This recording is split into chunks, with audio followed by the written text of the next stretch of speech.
The wind was howling outside, against the windows of the little farmhouse. Inside, by the light of a crackling fire, sat an old man. His name was Jacob, and he was very lonely. He had no family, no friends, just his loyal sheepdog, Rusty, for company. It was a cold winter's night when suddenly there was a loud knock at the door. Jacob froze. Who could that be? He slowly got up from his chair, his heart pounding in his chest. He walked over to the door and peeped through the spy hole. On the other side stood a young woman. She was drenched to the bone, her dress torn and her hair plastered to her face with rain. "Who are you?" Jacob asked cautiously. "Please, sir, can I come in?" "I need help," the woman cried. Jacob hesitated, but something in her voice touched him. He knew he should call the police, but he couldn't let her stay out in this weather, so he opened the door. "Come in," he said gruffly. The woman stepped inside and shook herself, sending water droplets flying. "Thank you, sir." Jacob hurried over to her and knelt down, checked her pulse. It was faint but steady. He carried her to the couch and wrapped her in a blanket. As the night wore on, the woman stirred and slowly regained consciousness. Jacob sat by her side, watching over her. When she finally opened her eyes, she looked up at him, her gaze filled with gratitude. "Thank you for saving me," she whispered. Jacob nodded, unable to speak. He was mesmerized by her beauty, even though she was covered in mud and her hair was a tangled mess. "What's your name?" he asked. "My name is Isabella," she replied, "but everyone calls me Bella." Jacob smiled. It was the first genuine smile he had cracked in years. Bella explained that she had run away from home because her parents had arranged for her to marry a stranger. "I couldn't do it, sir. I couldn't marry a man I didn't know," she said, tears welling up in her eyes. Jacob felt a surge of protectiveness towards her. He knew what it was like to be trapped into something you didn't want. "Don't worry, Bella," he said, his voice gruff but kind. "You're safe here." He tucked her in for the night.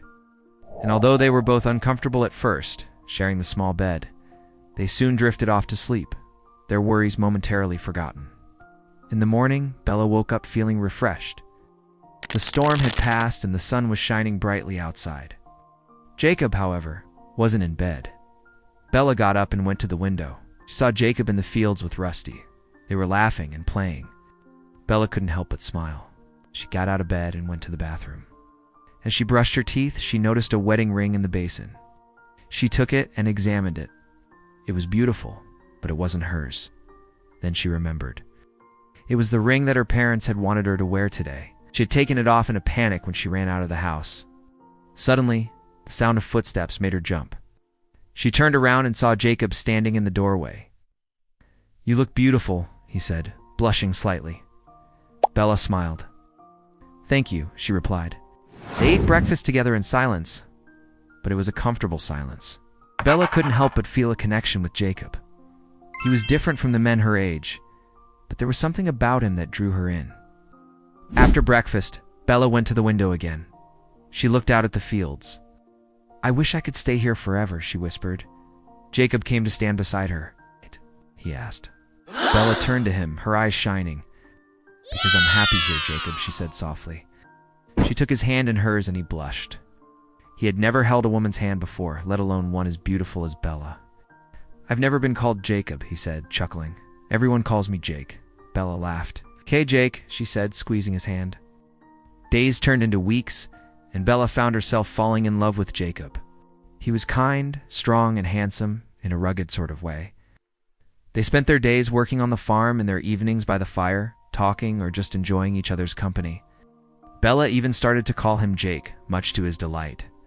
One evening, as they were sitting by the fire, Bella turned to Jake and said, "I love you."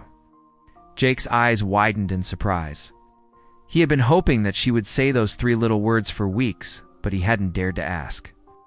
"I love you too, Bella," he said, his voice hoarse with emotion. He got up and went over to her. He took her face in his hands and kissed her. It was a gentle kiss, full of love and tenderness. Bella melted into his arms and hugged him tightly. The following months, Bella helped Jake around the farm. They were an odd couple, the young, beautiful runaway bride and the old, weathered rancher, but they were happy. One day, however, the peace of their little world was shattered. Bella was in the kitchen making breakfast when she heard the sound of a car. She went to the window and saw a black limousine outside. A tall, handsome man in a suit got out of the car. Behind him were 2 burly bodyguards. The man walked up to the porch and rang the doorbell.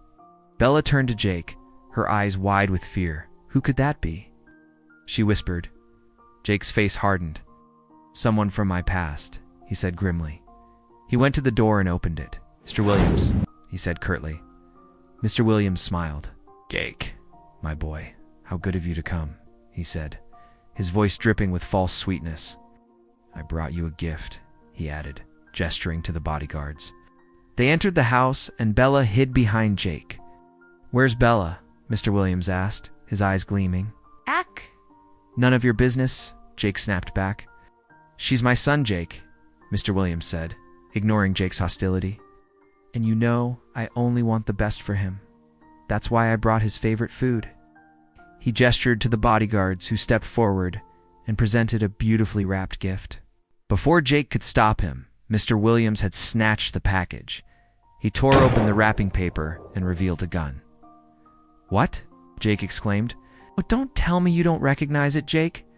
This was your father's gun, Mr. Williams said, a cruel smile spreading across his face. Give me that, Jake demanded, lunging for the gun. But Mr. Williams was quicker. He pointed the gun at Jake. Sorry, boy, but this brings back bad memories for me. Memories of how your father died, Mr. Williams said, his voice cold. To be continued. Please subscribe for the next part.